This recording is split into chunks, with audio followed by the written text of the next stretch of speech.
America के नवनिर्वाचित राष्ट्रपति डोनाल्ड ट्रंप ने कनाडा से आने वाले सभी सामानों पर 25% टैरिफ लगाने की धमकी दी थी। अब इसके जवाब में कनाडा का सबसे अधिक आबादी वाला प्रांत ओंटारियो अमेरिकी शराह पर प्रतिबंध लगाने की तैयारी कर रहा है। इसके अलावा अमेरिकी राज्यों मिशिगन, न्यूयॉर्क और मिनेसोटा को बिजली का निर्यात रोकने पर भी विचार कर रहा है।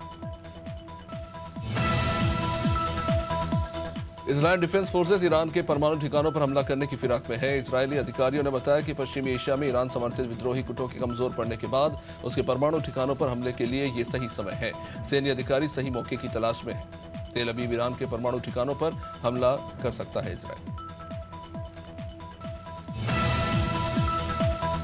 बांग्लादेश में जय बांग्ला को राष्ट्रीय नारा नहीं माना जाएगा। मोहम्मद यूनुस के नेतृत्व वाली बांग्लादेशी सरकार ने हाल ही में इसे लेकर आदेश जारी किया। बांग्लादेश के पहले राष्ट्रपति शेख मुजीबुर रहमान ने 1971 में बांग्लादेश के स्वतंत्रता संग्राम के दौरान इस नारे का बड़े पैमाने पर इस्तेमाल किया था।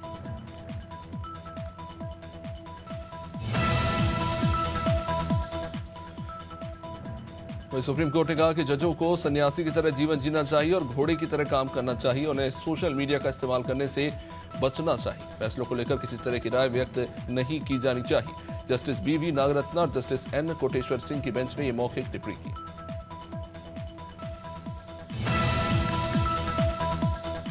देश में मंदिर मस्जिद के झगड़े पर सुप्रीम कोर्ट में सुनवाई हुई। कोर्ट ने कहा कि अदालतें ऐसे मामलों में कोई ऑर्डर ना दे और ना ही सर्वे के आदेश जारी करें। सुप्रीम कोर्ट की 3 मेंबर वाली bench places of worship act 1991 की कुछ धाराओं की वैधता पर दाखिल याचिकाओं की सुनवाई कर रही थी। एक्ट के खिलाफ CPIM, इंडियन मुस्लिम लीग समेत 6 पार्टियों ने याचिका लगाई। मध्य प्रदेश के 18 मेडिकल कॉलेजेस में डीन की सीधी भर्ती को लेकर विवाद चल रहा है, जिस पर हाई कोर्ट की इंदौर बेंच ने अहम फैसला सुनाया। जस्टिस विजय कुमार शुक्ला ने स्पष्ट किया कि किसी सीनियर प्रोफेसर को जूनियर के अधीन काम करने के लिए मजबूर नहीं किया जा सकता।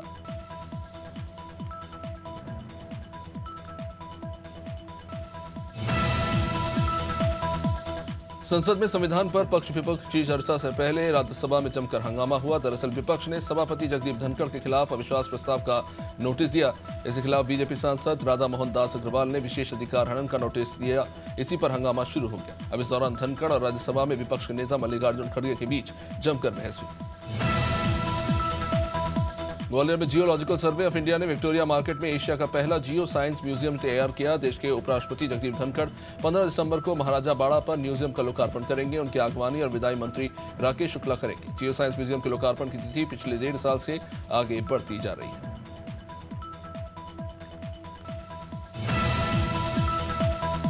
रक्षा मंत्रालय ने 12 सुखोई फाइटर जेट्स खरीदने के लिए हिंदुस्तान एरोनॉटिक्स लिमिटेड के साथ 13,500 करोड़ रुपए की डील की है।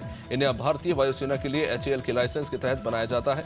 इन्हें HAL की नासिक डिवीजन में बनाया जाएगा। रक्षा मंत्रालय ने कहा कि इस सौदे से सरकार के आत्मनिर्भर भारत पहल को बढ़ावा दिया गया है।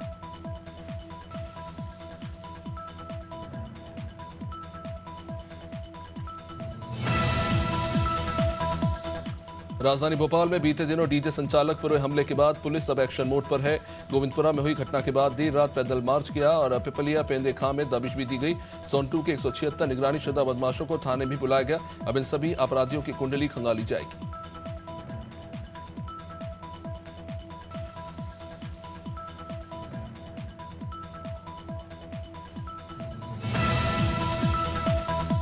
देहरादून स्थित परेड ग्राउंड में विश्व आयुर्वेद सम्मेलन और आरोग्य एक्सपो का आयोजन किया गया। प्रदेश में पहली बार आयुर्वेद सम्मेलन का आयोजन किया गया। यही वजह है कि उत्तराखंड सरकार को इस आयोजन से बड़ी उम्मीदें हैं। यहाँ एक और सम्मेलन में सत्रों का आयोजन किया जा रहा है, तो वहीं दूसरी ओर आयोजन स्थल के पास रसोई कॉर्नर में अचानक आग लग गई। गनीमत रही कि जिस जगह पर आग लगी थी वो मुख्य कार्यक्रम स्थल से दूर था। इंदौर में गीता रामेश्वरन ट्रस्ट द्वारा 71 के वॉर में शामिल सैनिकों और फ्रीडम फाइटर्स का सम्मान किया। ये जानकारी कांग्रेस के राष्ट्रीय सचिव शुक्रवार को प्रेस कॉन्फ्रेंस में दी।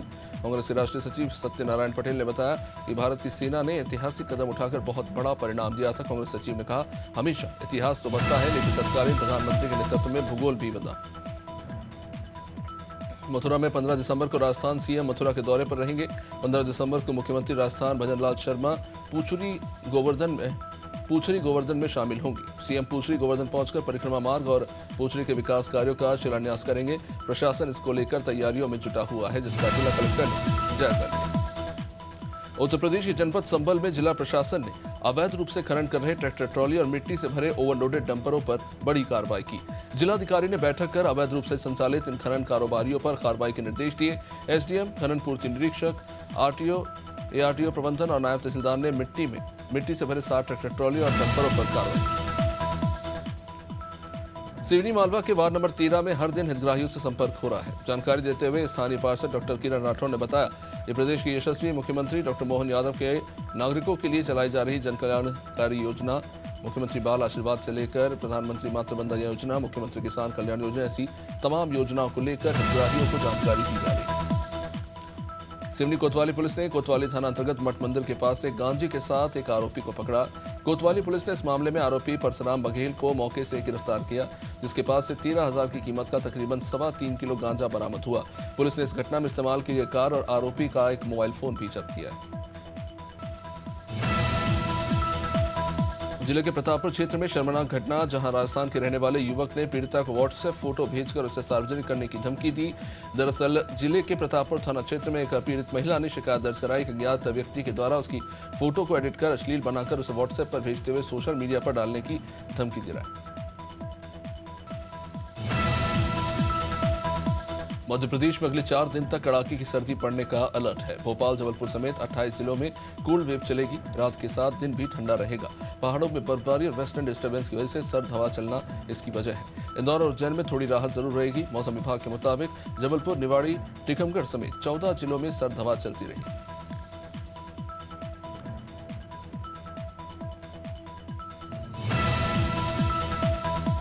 लखनऊ के बख्शी का तालाब इलाके में हुई पुलिस और बदमाशों की मुठभेड़ में 25,000 का इनामी बदमाश गिरफ्तार हुआ।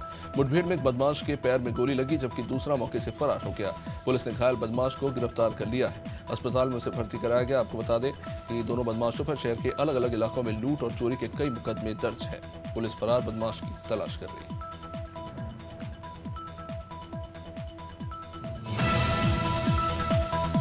रायपुर के पंडित दीनदयाल उपाध्याय ऑडिटोरियम में कार्यक्रम का आयोजन, जहां प्रधानमंत्री स्वनिधि योजना और DNULM मिशन में उत्कृष्ट काम करने वाले नागरिक निकाय और बैंकों का सम्मान समारोह रखा गया।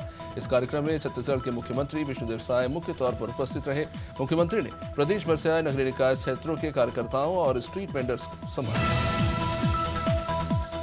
राजगढ़ एसपी को मारने की धमकी देने वाले सस्पेंडेड हेड कांस्टेबल का वीडियो वायरल हो रहा है। Suspended head constable Devendra Meena ने देर रात अपने बच्चों के साथ रोते हुए वीडियो बनाया, जिसमें उन्होंने कहा कि बच्चों, ये लास्ट मुलाकात है, अब मारूंगा या मरूंगा। इससे पहले 10 दिसंबर को एसपी आदित्य मिश्रा और टीआई को व्हाट्सएप पर जान से मारने की धमकी उन्होंने दी थी। उसमें लिखा था कि अपने परिवार सुरक्षित कर लेना, बदला लूंगा।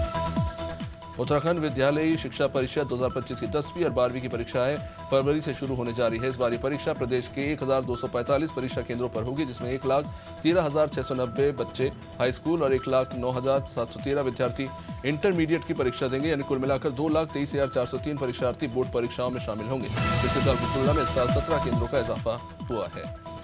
तमिलनाडु की डिंडीगुल में प्राइवेट अस्पताल में आग लगने से 6 लोगों की जान चली गई। सभी अस्पताल की लिफ्ट में बेहोश पाए गए। इनमें एक नाबालिग भी शामिल है।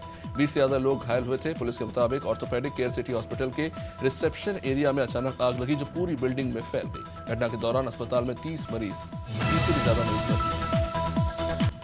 बीजापुर के थाना गंगालूर क्षेत्र में सुरक्षा बलों और माओवादियों के बीच मुठभेड़ हुई, जिसमें एक माओवादी ढेर हो गया। बता दें कि घटनास्थल से सुरक्षा बलों ने पिस्तौल, टिफिन बम, कुकर बम और कुछ विस्फोटक पदार्थ सहित दैनिक उपयोग में आने वाली सामग्री बरामद की है। मुठभेड़ में बड़ी संख्या में माओवादियों के मारे जाने की खबर आ रही है। शक्ति पुलिस ने साइबर अपराध और ट्रैफिक सुरक्षा के प्रति बच्चों में जागरूकता फैलाने के लिए एक नई पहल खाकी किट्स की शुरुआत की। इस कार्यक्रम के तहत पुलिस टीम जिले के सरकारी और प्राइवेट स्कूलों में जाकर बच्चों को साइबर फ्रॉड, ऑनलाइन सुरक्षा और ट्रैफिक नियमों के बारे में जानकारी दे रही है। अब तक लगभग 1500 स्कूलों में 30,000 से ज्यादा बच्चों को जागरूक किया गया है। लखीमपुर खीरी के मेवाजगंज के निवासी अभिषेक मिश्रा देर रात सीतापुर से लखीमपुर की ओर वापसी कर रहे थे, तभी झरेकापुर के पास अज्ञात वाहन ने टक्कर मार दी। इससे अभिषेक मिश्रा को गंभीर चोटें आई। आनंद फानंद में नजदीक के अस्पताल उन्हें ले जाया गया, जहां पर डॉक्टर ने उन्हें मृत घोषित कर दिया। इसके बाद पुलिस ने शव का पंचनामा भर पोस्टमार्टम के लिए लखीमपुर पोस्टमार्टम हाउस मुरादाबाद में पिता की डांट से नाराज होकर नाबालिग ने पेड़ पर फंदा लगाकर आत्महत्या कर ली। घर से 500 मीटर दूर गन्ने के खेत में किशोर फंदे पर झूल गया। परिवार वालों ने बताया कि विशाल को मोटरसाइकिल में तेज आवाज वाले हॉर्न लगवाने की वजह से पिता ने थोड़ा डांटा था। घटना थाना बिलारी इलाके के कनोबी गांव की है।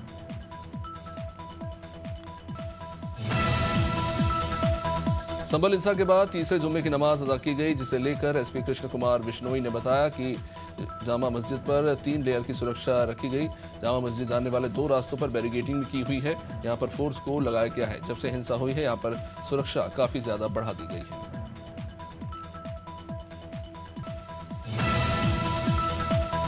उत्तराखंड में जल्दी निकाय चुनाव होने वाले हैं, जिससे लेकर निर्वाचन आयोग और सरकार की ओर से सभी तैयारियों को अंतिम रूप दिया जा रहा है। प्रदेश के सभी राजनीतिक दल और संभावित प्रत्याशी अपनी अपनी तैयारियों में जुटे हुए हैं। कैबिनेट मंत्री सौरभ बहुगुणा ने निकाय चुनाव को लेकर कहा कि उनकी पूरी तैयारी है। बीजेपी इस चुनाव में जीत हासिल करेगी।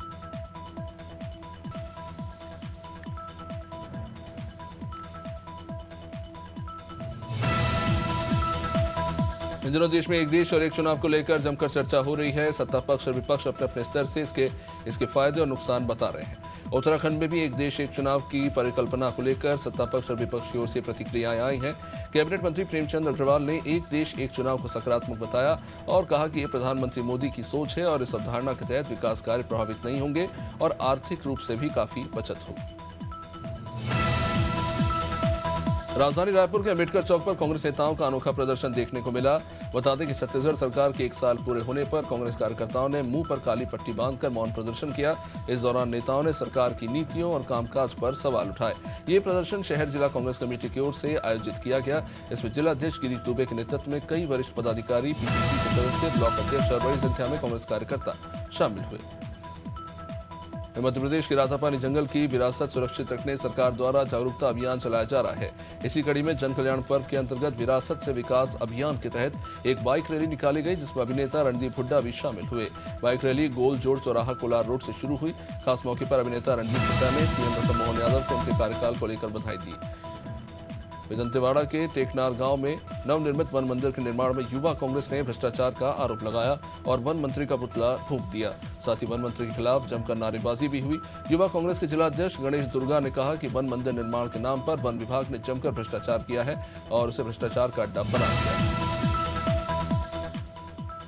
उत्तराखंड में बीजेपी सरकार के लिए मुश्किलें कम होने का नाम नहीं ले रही। एक ओर जहां किसान अपनी मांगों को लेकर बीजेपी को पंजाब और हरियाणा में घेर रहे थे, तो वहीं दूसरी ओर उत्तराखंड में ट्रक एसोसिएशन ने भी अपनी मांगों को लेकर अनिश्चितकालीन हड़ताल शुरू कर दी है।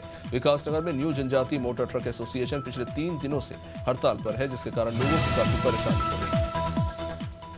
इन दिनों शादियों के सीजन में दूल्हा दुल्हन के कई तरह के किस्से तो सामने आते ही हैं। एक और ये किस्सा यूपी के हरदोई से सामने आया, जहां माधोगंज कस्बे के गेस्ट हाउस में शादी कार्यक्रम था, लेकिन इस दौरान मंडप के नीचे दूल्हे ने जो फैसला सुनाया उसकी किसी ने कल्पना भी नहीं की थी। दरअसल चलती शादी में दूल्हे ने 7 फेरों से पहले कहा कि अगर ये शादी हुई तो उसकी गर्लफ्रेंड अपनी जान दे दी थी, इसलिए वो शादी नहीं कर सकता। सिवनी जिले में कुरई वन परिक्षेत्र में 29 नवंबर को बाघ के हमले में एक युवक की मौत हो गई। इसके बाद से पेंच टाइगर रिजर्व वन विभाग को बाघ को पकड़ने की कोशिश में जुटा रहा। हालांकि बाघ बार बार अपनी लोकेशन बदल रहा है और इस बीच ड्रोन कैमरे से भी लगातार निगरानी की जा रही है। बाघ और बाघिन को एक साथ देखा गया है। वन विभाग अब दोनों के मूवमेंट पर नजर बनाए हुए है। बहराइच जिले में एक छात्र ने शिक्षक पर ही चाकू से हमला कर दिया। शिक्षक ने छात्र को क्लास में मोबाइल चलाने से रोका था। इसी से नाराज होकर छात्र ने शिक्षक पर ही चाकू से हमला कर दिया। यह पूरी घटना वहां लगे सीसीटीवी में कैद हो गई। ये पूरा मामला मीहिनपुरवा इलाके के नवयुग इंटर कॉलेज का है। शिक्षक राजेंद्र प्रसाद ने 4 दिन पहले क्लासरूम में छात्र को मोबाइल चलाने से रोका। उत्तराखंड में सौर ऊर्जा को बढ़ावा देने के लिए ऊर्जा विभाग सौर ऊर्जा मेले का आयोजन करने जा रहा है। यूपीसीएल के एमडी अनिल यादव ने बताया कि 16 और 17 दिसंबर को देहरादून में सौर ऊर्जा मेले का आयोजन किया जाएगा। मेले में पूरे देश से सौर ऊर्जा के विशेषज्ञ शामिल होंगे। मेले को आकर्षक बनाने के लिए सांस्कृतिक कार्यक्रम किए जाएंगे। साथ ही उत्तराखंड के व्यंजनों को भी परोसा जाएगा।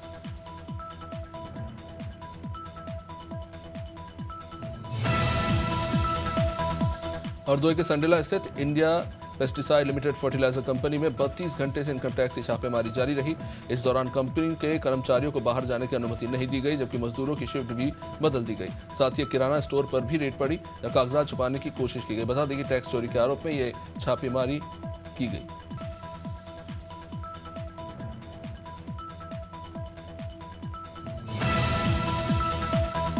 हीरागढ़ जिले में साइबर ठगी के खिलाफ पुलिस की ओर से लगातार समर्थन अभियान चलाया जा रहा है, जिसके तहत हेल्पलाइन पर आई शिकायतों के बाद पुलिस ने 34 पीड़ितों के 5.57 लाख रुपए होल्ड किए। इनमें से 1.93 लाख रुपए को न्यायालय ने अनहोल्ड करके पीड़ितों को वापस लौटा दिए।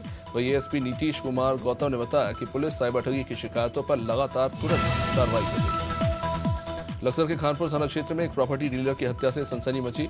पुलिस ने प्रॉपर्टी डीलर राम शंकर का शव जोग्गावाला गांव के पास से सोलानी नदी की ढांग से बरामद किया है। मृतक राम शंकर 8 दिसंबर से लापता था। परिवार वालों ने उसकी गुमशुदगी की रिपोर्ट खानपुर थाने में दर्ज कराई थी। पुलिस ने राम शंकर की हत्या के मामले में 2 आरोपियों को भी गिरफ्तार किया। खबर यूपी के मुरादाबाद से, जहां छचलेट थाना क्षेत्र के चेतरामपुर गांव में बदमाशों ने एक युवक की गला दबाकर हत्या कर दी और पिता को तमंचे के बल पर चारपाई से बांध दिया। शोर मचाने पर जान से मारने की धमकी देते हुए बदमाश वहां से फरार हो गए। बाद में पहुंची पुलिस ने मृतक के शव को पोस्टमार्टम के लिए भेजा। पुलिस ने 2 आरोपियों को गिरफ्तार किया है। छत्तीसगढ़ में विष्णुदेव साय सरकार का 1 साल पूरा हो गया, जिसे लेकर रायपुर बीजेपी कार्यकर्ताओं ने जमकर जश्न मनाया। कार्यकर्ताओं ने अटल चौक और अवंती विहार में जश्न मनाया। बीजेपी नेता राजकुमार राठी के नेतृत्व में बड़ी संख्या में कार्यकर्ताओं ने आतिशबाजी भी की और मिठाइयां बांटी। इस दौरान साय सरकार के 1 साल की उपलब्धियों पर बात हुई। दंतेवाड़ा के अबूझमाड़ रेकावाया के जंगलों में पुलिस और नक्सलियों के बीच मुठभेड़, जिसमें जवानों ने 7 नक्सलियों को मार गिराया। पुलिस अधीक्षक गौरव राय ने बताया कि जवानों ने नक्सलियों के जमावड़े की सूचना मिलने पर ऑपरेशन चलाया था। इसने जवानों और नक्सलियों का रेकावाया के जंगलों में आमना सामना हुआ। इसमें 7 नक्सली मारे गए। हीरागढ़ के वनांचल क्षेत्र स्थित शासकीय प्राथमिक शाला देवरचा में पदस्थ शिक्षक के खिलाफ ग्रामीणों ने ही विरोध जताया और शिक्षक सूरजभान ठाकुर के खिलाफ एडीएम प्रेम कुमार पटेल से शिकायत की। बता दें कि शिक्षक पिछले 6 सालों से स्कूल में पदस्थ है, लेकिन कक्षा में बच्चों को पढ़ाता नहीं है और सीएससी पद का गलत तरीके से फायदा उठा रहा है। रायबरेली में एसपी कार्यालय में हाई वोल्टेज ड्रामा देखने को मिला। युवती को जेल भेज जाने के बाद मामले में राजनीतिक रंग ले लिया। समाजवादी पार्टी के मुखिया अखिलेश यादव ने इस मामले को लेकर सरकार को घेरते हुए सोशल मीडिया पर एक पोस्ट किया। उन्होंने लिखा कि फरियादी को जेल, सरकार फेल।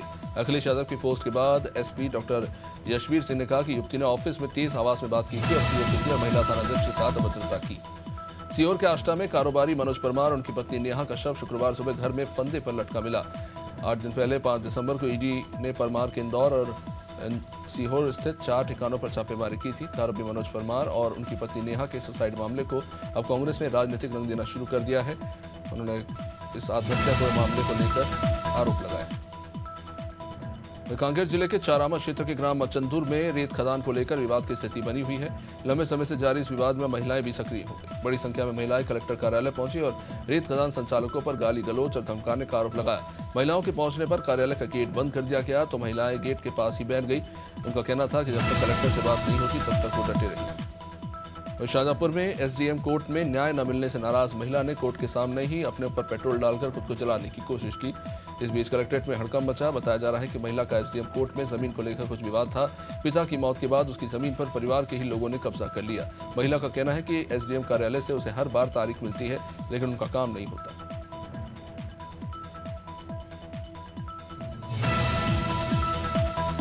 आदिवासी बाहुल्य बड़वानी जिले के ग्रामीण इलाकों में मरीजों की जान से खिलवाड़ हो रहा है। फर्जी डिग्रीधारी डॉक्टर भोले भाले लोगों का इलाज कर रहे हैं। मानसेवल नगर सहित गोरीखेड़ा, जलगोन, जूनापानी, खटिया में बिना परमिशन के क्लिनिक चल रहे हैं। यहाँ तक कि ग्राम गोरीखेड़ा में एक डॉक्टर ने खुद बताया कि उनकी डिग्री घर पर है और उनके पास क्लिनिक संचालन की परमिशन नहीं।